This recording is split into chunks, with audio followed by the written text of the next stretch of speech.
Our Torah portion of the Shabbat is entitled Tzav. Tzav means command. Specifically, God is instructing Moses, Tzav, command Aaron and his sons, regarding details of the ritual of the Olah, the burnt offering, the first of the 5 major sacrifices. Interesting to note, in particular, that God is now casting Moses in God's own role. That is, Moses has the privilege to command. From this, we learn so much about the covenantal relationship between God and the Jewish people. It is a relationship that obviously began with Abraham entreating God on behalf of Sodom and Gomorrah. Will the judge of all the earth not do justly? That is, we stand in relationship with God that indeed we can question God. Now God is teaching us by implication that we also can command. This self-same theme was picked up by the sages of the Talmud, who offer a fascinating, fabulous story about an argument between the sages. One great sage insisted that the halakha, the practical application of the law, should be as he determined it. All the other sages disagreed. They went back and forth, a fabulous, again fascinating story. And finally, it's ruled that the majority opinion would be the prevailing authoritative opinion. As the story then continues, God is asked for his reaction, and he laughs. My children have overturned me. The Talmud then explains that God gave the Torah at Mount Sinai to us, and now it is for us to do with it as we see fit to do with it. So it's not unusual altogether that Moses would be cast in the role of being commander. Again, in our Torah portion, the 5 major sacrifices are described in further and fuller detail. Interesting to note that one of the purposes of this was to not only instruct the priests and the sacrificers about their involvement in the sacrifices, but also for full disclosure to the people of Israel. There was no magic, no superstition intended by these rituals of korbanot, of sacrifices whereby the people drew near to God and God drew near to them. Everything was above board, all in the interests of full disclosure. What I'd like to focus on now is one of these sacrifices, the Zevach Shlamim, the peace offering. There were 3 different applications of the peace offering. It might be challah, it might be a bread offering, or for the second and third applications, it might be the sacrifice of an animal.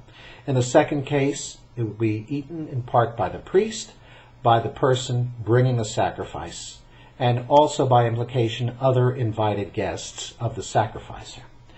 It could be eaten only on the day that it was sacrificed, not on the second day. Finally, the third application of the Zevach Shlamim, same stipulations, an animal, eaten in part by the priest, by the sacrificer, and by implication other invited guests as well. But in this case, it could be eaten as well on the second day, but not on the third day. The name overall for these sacrifices, Zevach Shlamim, is interesting. Zevach, offering. Zevach from the same root as the Mizbeach, the altar on which these offerings were sacrificed.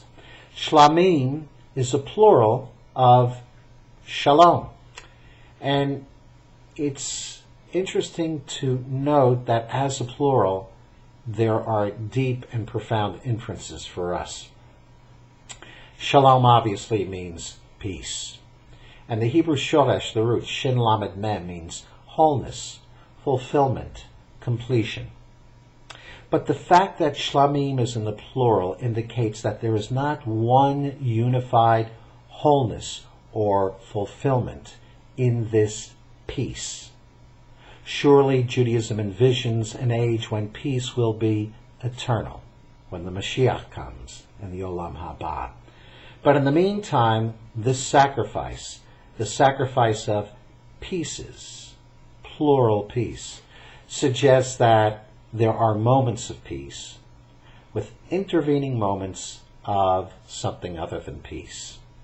uncertainty, trial, tragedy, and sadness. All of us live our lives, hopefully, with moments of gratitude, with moments of thanksgiving, with moments of peace. But surely all of us equally live our lives with the other facets, the less happy, the less gratifying facets, even the sad and, God forbid, even the tragic facets. What this suggests to us overall is the following. As it was the case for Moses in the Torah, to assume the responsibility of commanding, of Tzav, to make a religion, to make a ritual that would be meaningful, gratifying, affirm the people drawing near to God and God drawing near to the people. So too is it the case for us today. We have to tzav, we have to command, perhaps today in the sense of commanding ourselves to make that commitment, to make those rituals and practices whereby we draw near to God and God draws near to us.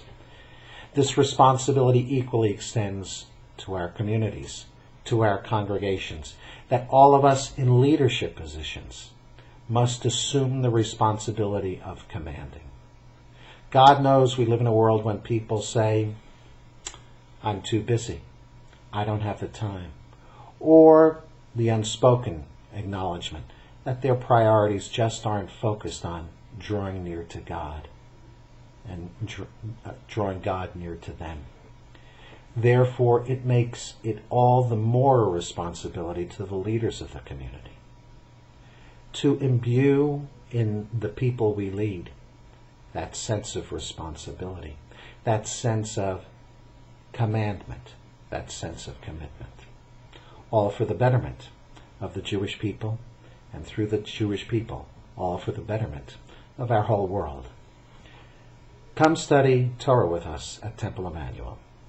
Shabbat Shalom.